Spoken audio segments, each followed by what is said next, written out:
Hi there. In this module of 7-Figure Mastery, we'll learn to write for the purpose of selling, also known as the skill of copywriting. Simply having a great product and being able to draw traffic isn't enough. Making sales is also heavily dependent on your ability to influence and convince someone that they need your product in their lives through your words, spoken or written. This skill is especially important when it comes to writing sales letters for your digital business offers. You have only your words to rely on in order to sell something. Customers have no way to actually see or experience the physical product for themselves. The sales letter is your product's only sales representative, hence your words really matter here. 8 components of an effective sales letter. There are only 8 simple steps to creating a fantastic prospect-converting sales letter that will blow everyone's minds. They are the headline, subheadlines, introduction, regurgitation, solution, handling objections, call to action, P.S. Let's go through each one by one. The headline's everyone's first impression of your product. Here you need to grab your customer's attention and get them excited to achieve this effect on your readers. Specify the product's results and benefits in your headline. Remember that the features tell and the benefits sell. Hence, be specific. The more specific the results, the more attractive your headlines will be. Okay. To further enhance your headline, you should also highlight the call to action, words in yellow, to show urgency and grab your prospect's attention. Here's an example. Secure your instant access to a mammoth collection of constantly adding resale rights, private label rights, graphics, and more, and jumpstart your online marketing career starting this second. This very headline portrays an immediate solution to those who want to make money without having to create their own product. Words highlighted in yellow are the call to action words to jumpstart their internet marketing career right now. The subheadline usually appears under your headline. These words are normally 1 or 2 font sizes smaller than the headline. At the start, the headline serves to hook your prospect's attention. The subheadline, on the other hand, reels your prospect in. It nudges them to read on a little further. The subheadline is also important to catch the attention of page scrollers, to read what they want to listen to. As you can see, there are various ways to create your subheadline. It really depends on how your headline's structured. It should fill in the blanks in terms of explanations. If it's a product that needs further explanation, or benefits, or even encourage readers to take some form of action. An example of a good subheadline is like the one below. The subheadline serves to fill in details about how one can discover social media marketing techniques from top experts through a 3-day event for this very purpose. This draws the audiences in further into reading the letter to find out more details about the event. After you've successfully ignited the curiosity of your prospect, it's time to make your very first and lasting impression to your prospect within your introduction. The main purpose of the introduction is to qualify your prospect even further. First, you'll need to introduce yourself. Your prospect will eventually ask, well, who are you, and why should I listen to you? Establish common ground. Share a little about yourself and how the prospect can relate to where you once were and how you can help him achieve his goals. Then address their problem. Empathize with their problem and be specific about their state of discontent. If after reading that, he's thinking somewhere along the lines of, yeah, I have that problem, or even, how does he know? You've gotten his interest. Here's a sample from a sales letter introduction. The creators introduced themselves as creators of the said product and gave their intended audience a valid reason to listen to them. And here's another extract from the same introduction addressing their problem in creating a strong yet attractive brand logo to represent their business. Another key thing to remember, writing a sales letter doesn't have to be formal.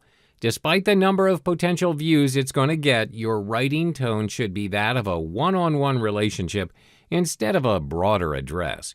Remember, this sales letter is going to do the selling for you. You must maintain the momentum of that one-way relationship going on between your virtual salesman and your prospect. You've successfully created your introduction. Now's the time for your regurgitation process. This is where you exaggerate an existing problem. You can achieve this by showing your prospect a more inferior alternative over your offer. At this point, your offer is currently in the limelight, and it's up to your prospect to make the call you want to hear. Here's another example from the sales letter. Not everyone can afford the pricey Adobe Photoshop. Most people lack the designing skill, and the high cost and time required to design a logo is so demotivating. So in this part of the sales letter, the problem is exaggerated. Finally, you can announce your long-awaited solution to your curious prospect. Start answering the questions like, what can your solution do and what can it solve? Over here is an example. The product is introduced. It is described as the all-in-one solution to creating professional-level marketing materials like logos, cover, avatar, characters, and so much more. Don't stop there. You must provide the various features and benefits your solution possesses. If you have more than one component to your solution, show them by sections. Then, next, you list out the benefits of the solution. If your benefits contain outcome effect words such as $10,352.49 in 72 hours, 38,328 unique visitors in 30 days, and twice the power, to name a few, it's advisable to be bold and change its font color to yellow to give the words more emphasis. These are what I call the benefit words.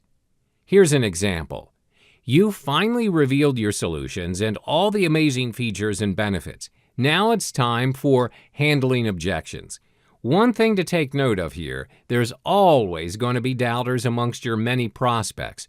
Address their concerns right here in this part of your sales letter. So over here is where you address the frequently asked questions, FAQ. List out 3 to 5 FAQs and their answers.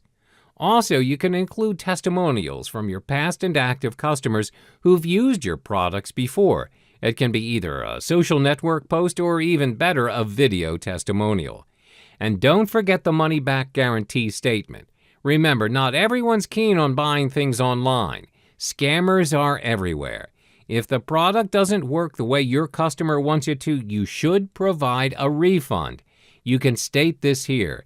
This is how you would want to convince your customers that you are without any ill intention. Putting objections aside, it's time to venture to the most critical part of your sales letter, your call to action. Have you ever noticed how every sales letter will only reveal their price towards the end? You see, once your prospect is exposed to the price, you need him to click the button now, not later. You must show him the future he will have with it and without owning your product. To bait him even further, adding bonuses would be the best option. Here's an example. Finally, you need to create your very own postscript or PS. This section is the second most viewed part within a sales letter. This is because most viewers are page scrollers. The only thing that attracts them would be the headline, and curiosity drives them down until they meet the end of your sales letter. The PS or postscript. Your offer must be summed up in 2 to 3 lines. Remind them about your money-back guarantee section and bonuses. You can even share an extended version of your testimonials. Here's an example of the PS part from a sales letter. Sales letter tips and tricks. Keep in mind that lengthy sales letters may not necessarily be read. Send a clear and concise message within the sales letter. It's not about how many words you write in the sales letter, it's about how you sell. The higher you price your product, the more convincing you need your sales letter to be. Shorter sales letters tend to name their product at a lower price. If you truly need to make your sales letter long, consider making sales videos. There's no limit to how long you want it to be. It can be 8 minutes, it can be 15 minutes, or even as long as 40 minutes. If it sells, it doesn't matter.